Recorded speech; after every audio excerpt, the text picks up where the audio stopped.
Hello, beautiful people of the internet world.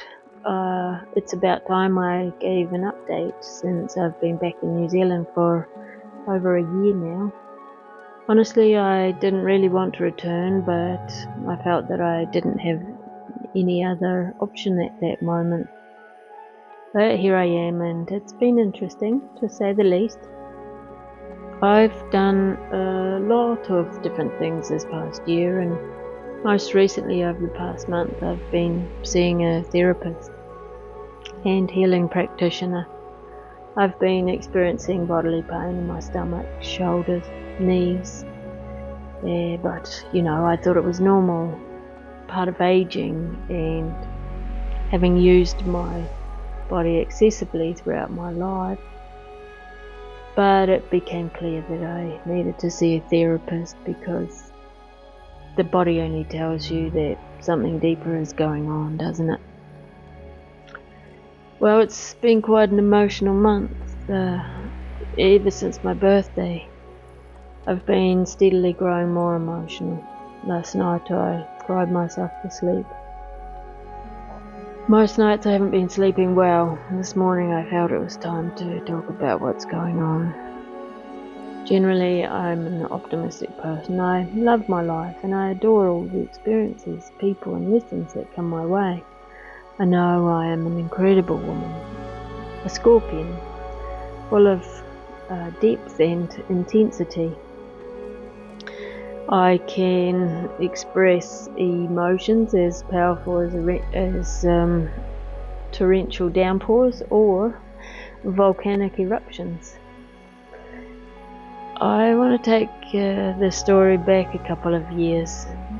I had a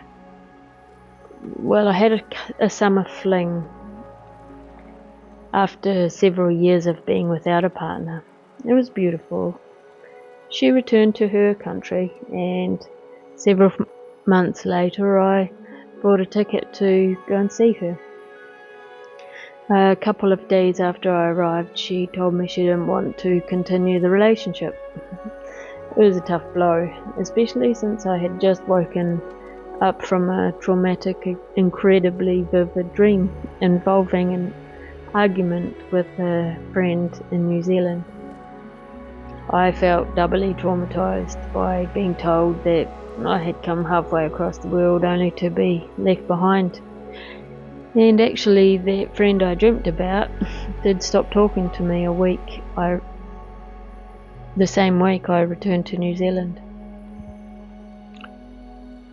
I stayed in Europe for the next 3 months and even travelled with her for a while. When I returned to New Zealand, I travelled a bit and then I returned to D'Urville Island to finish the project there. After that, I left New Zealand again and travelled through Europe, cycling Ireland to Morocco and back again. Yeah, eventually I had to return due to financial difficulties, even though I didn't want to. A dear friend met me at the airport. We had shared many great moments and conversations about all sorts of things really. Spirituality, science, financial stuff even, politics, so many other topics. But when I got back, it seemed things had shifted for both of us and I couldn't give her what she needed. And I felt suffocated by the situation. So I ran away. And I see that I did what many of her friends had done previously. I threw myself into gardening, weeding a huge plot of abandoned land, only to learn that the previous gardener had different plans as soon as he saw that, all the work that I had done. But, so I started in a new area, creating a no-dig garden within 2 weeks. I grew food that fed 4 families and gifted produce to others along the way. It was really tiring and hard work, especially having to hand water during the dry seasons, but Autumn was approaching and it was getting cold, so I couldn't stay. Before I left though, in mid-February I started a joinery course at NMIT. Honestly, it was the best thing that happened to me all year. It was a time I felt I was in the right place. Those 7 months flew by very quickly, but it led to a part-time job.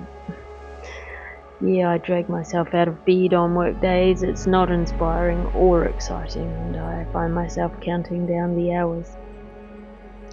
Although I've promised to give my best until the end of the year.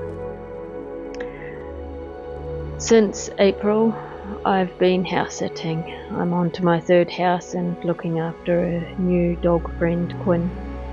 I feel fortunate. I have had a warm house dry for the winter, but somewhere deep down I know something is wrong when friendships or relationships end abruptly, and I don't understand why. Yeah, this has happened to me before. I've seen a pattern of this, as well as patterns of pushing away genuine, caring people. I guess I fear that getting too close creates distance, ironically. So I push people away before they can leave. I do feel blessed that a few of you have stayed connected, even if through a message or a phone call.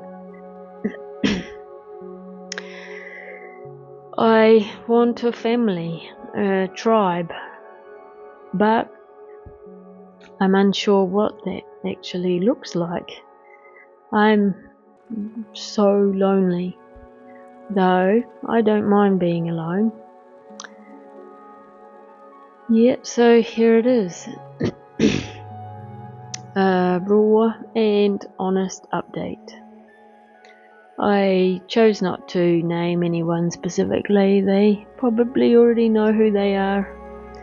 If I hurt you or in the past, I ask for your forgiveness. I may not be able to stop the tears right now, but I know they are healthy and flowing from the shift happening through therapy. I remain optimistic and positive, supported, loved and held by my spirit guides, my ancestors and the great and wonderful Mother Earth. I trust that everything happens in its perfect timing, even if it means learning the same lessons repeatedly until they truly sink in. I am learning that I still need to work on self-acceptance. And it might go on for a while, but it's okay. I believe that once I truly accept myself, it will become clear that